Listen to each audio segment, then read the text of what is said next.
Hello, I'm Guinevere, and today I'm here with Elder and Healer Jim Bowles from Red Sky Métis Independent Nation, who represent the 84 half-breeds that were included in the Robertson-Superior Treaty of 1850. And today we're going to learn how to harvest and make birch tea. So thank you, Jim, for being here today and showing me the process. You're welcome, Guinevere, and glad to see you take an interest in this. And we get started. First we have to do an offering to the spirit of the tree. For any plants I take or whatever I take, I have to leave something, and usually I leave tobacco as a sign of respect for the Creator, Mother Earth, and the plant that I'm harvesting. Oh, okay. So here, you can do an offering too. And you thank the plant. Okay. So you just thank the plant for giving us this medicine.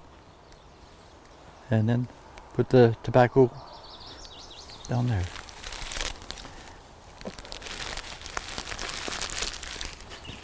Okay, and for harvesting the plant, what are we looking for in a characteristic of a birch tree, pretty much? Well, always look at any plant. You want to look for healthy plants. Same with the birch tree. This is healthy. If you look at the one beside you, it's not as healthy. So I would never use that for medicine. All right. So we only want really healthy stuff. And today I'm just going to be taking some twigs and leaves that we can boil up to make a tea. So now I can take this, take a couple from here. That should be good for a small tea. And is there a certain time of the year that's better for harvesting plants, like in the spring or maybe late? Well, in the spring and summer you can get leaves and twigs off the ends. In the winter, I'll take a strip of birch bark off the tree, and it's the inner bark, not the paper. It's green.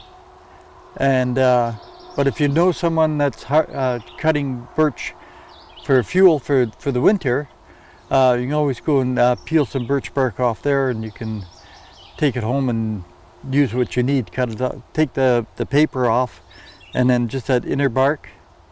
Unless it depends on the birch. Some have a cork lining between the tree and the paper, and there's that other one. That's the one you want in the middle. But this birch here has only have the paper and then a green strip. So it doesn't matter if the tree is like a big birch tree or a small one? Doesn't matter if it's healthy. All right. And usually if it's been cut down for firewood, it's better, because now you're not just taking a piece of bark. And if you take a piece of bark off, it will heal. You don't take it all the way around. You take a sliver off to make a tea. And so like I say, if someone's cutting birch, there's always bark left, because you don't burn that. And it's a great fire starter. Yeah. Okay? And who taught you how to harvest, maybe? Was it in your family? My Gitchie Kokum, my great-grandmother, was a medicine woman and a canoe maker. And because we were in the bush prospecting all the time, and I started at a very young age, and of course we'd be going through the bush and I'd be asking all kinds of questions, and so she started to teach me and show me different plants, and I learned plants not by their generic name or their Latin name. I learned by what they're for. I was in the bush with some botanists, and we were going around looking where they're going to do some work, and they wanted to make sure there was nothing that was very scarce, only indigenous to that particular area, and they would have to move their footprint. And we found one plant that they wouldn't even take a sample of, they just took a picture. It's that rare. Oh. And so we're going around, and he'd look at a plant and he'd give me a big long Latin name, and he says, "What would you call that?" I says, "That's good for sore throat medicine," meaning it was wintergreen. I learned the generic names later, but I only knew it as good for sore throat medicine. And he thought, that's really a good way to learn your plants. Then you know what it's for when you're looking at it. Yeah. So, okay, what we're going to do here is we're going to take a piece of bark off today, just to show you what we got to do. Which bark you're looking for? Yeah.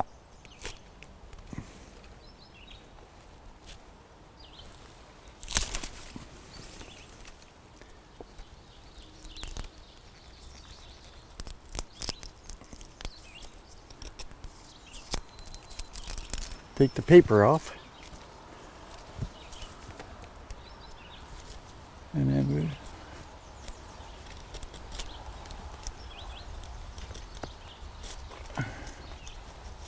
what we want is this green bark here. This is a young tree, so it's not very thick. And we'll just take this and we can boil it up. We'll just take the paper part off and get a little bit more. You want to hold that?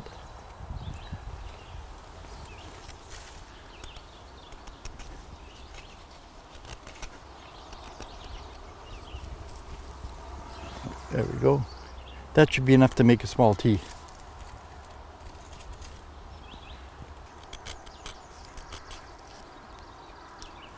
And so you don't need lots of it. No.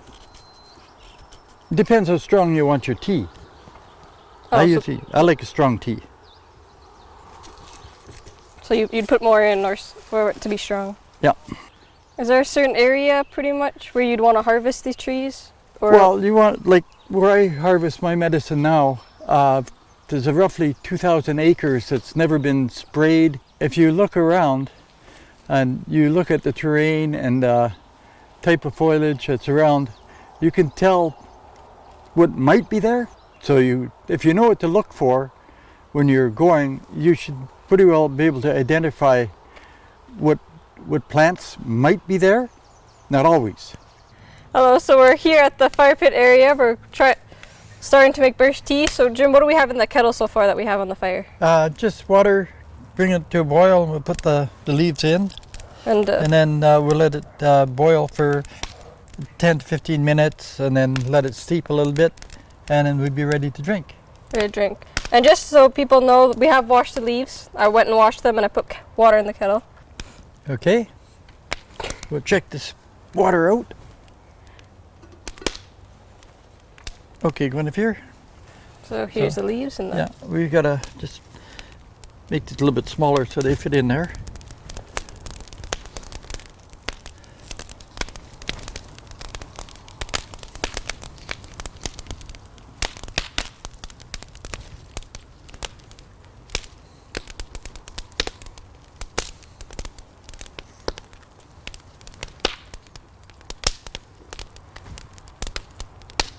Be careful around the fire, don't burn yourself. Okay, we'll let that boil there for 10 minutes and then we'll let it steep for a minute and we'll have some tea. Have some tea. We might as well sit down and relax. So when you're out harvesting before, as we wait for the tea to boil, if you come across signs that say that the trees or the area has been sprayed, if like after a couple of years have passed, can you go back there and harvest? I never do. That's why this area I'm in has never been sprayed, and I don't think it ever will be. So you never want to harvest where there's been any tampering with, like the area has been tampered. Right, like up Spruce River Road, there's lots of areas that have been sprayed. There's still lots of areas that haven't been sprayed. You have to find where they are, and so like my medicine has to be such a quality that with no spraying. So this where I am now is perfect. All right, thank you. So what other trees are there that you can make tea with? I know there's other plants, but what certain trees? Well, you can make cedar tea, but you don't want to drink lots of it. You drink it every so many days apart, and not real big cups, just a small cup, because the toxins can build up in your system. It's really delicious and good for you, but like I say, the birch tea is probably my favorite to drink. I make a balsam tea out of the balsam sap, which is really high in sugar and is good for energy. A lot of times if I'm out and I'm getting a little tired or that, I'll find a balsam tree and I'll just take a lump of that sap and chew it, and I get my energy back. There's lots of plants that make really, really delicious tea. Raspberry leaves, rose hips, like I say, and there's lots of medicines like the dandelion leaves. Like you were saying. Yeah, blueberry leaves and that are good, and the blueberries also, they're an antitoxin. So pretty much there's many plants and stuff that you can make teas with, or other. Yeah. And there's other teas, like a lot of people talk about Labrador tea, but unless you know the plant and can identify it, you shouldn't be using it, because it's another plant that's identical. It's sheep's sorrel, and it's poisonous. And the only difference, there's a few different things about it, but the color of the flowers and the underside of the leaves. So if you don't know, stay away from. So you can't just go out and take any plant and make a tea with it. You should know what you're picking. You have to know what you're picking and what you're going to make tea from, because you can get yourself into a lot of trouble sometimes, because there are some really bad plants out there if you know what to look for. And if you don't know what to look for, that can be even worse. And and a lot of things, like if I'm making medicines, sometimes you need to combine various plants together to make what you want. So like with the birch tea, could you add other stuff to it? I wouldn't. I enjoy it just as the tea, and it's so good for you, because it's, like I told you before, it's anti-inflammatory, antifungal, and antibacterial. So internally or externally, it's good to use. So would since we're boiling the water and all the leaves in it, would depending how long you boil it change the taste of the tea? If you want it stronger, you usually use a few more leaves or bark, and just cook it a little bit longer. To me, it don't matter. I like it strong or weak or whatever. It's just really a nice tea to drink. And you don't need to make the tea over like a fire. You could do it on a stove in like the winter if you can't make a fire. Oh yeah. Or even to have a little Coleman stove, put a pot on to boil. You don't need an open fire. And so when our tea is boiled here, do we have to strain it or take away the leaves at all? Well, it comes in the cup. The leaves shouldn't come out. Some things you should strain, others it don't matter. The birch, if it comes out, it don't matter. The twigs and leaves are big enough they won't come out the spout, which just get liquid. You may have to move them down. But if you have like a pot, would you like take them out before you start drinking the tea? Well, usually then you just, if you're making it just in a pot, you can use a scoop to take and fill up your cup. Okay, Guinevere, we'll check our tea. It should be ready. It's been a good 10 minutes. See if it's boiled. And look at the flames. Oh yeah, that's going nice. And give it a few minutes, okay, and then We'll have some tea. we'll have some tea. All right, so shall we drink? So cheers. Cheers, yeah. So how's that taste? It's very sweet. It's nice too and smooth. Yeah, it's nice, smooth. It's not really, really sweet, but No, but you could taste like the sweetness in it. Kind of Yeah. like there's like a bit of sugar, but not sugar. yeah. So, and that's your birch bark tea. So thank you, Jim, for showing me this process of how to harvest and make birch tea. It was very nice. You're welcome. It was a pleasure showing you, and I hope we'll get out and do some more. Yeah, learn more about harvesting and other plants. Yeah. It was very nice. So Megawitch, thank you. Maywood, yes.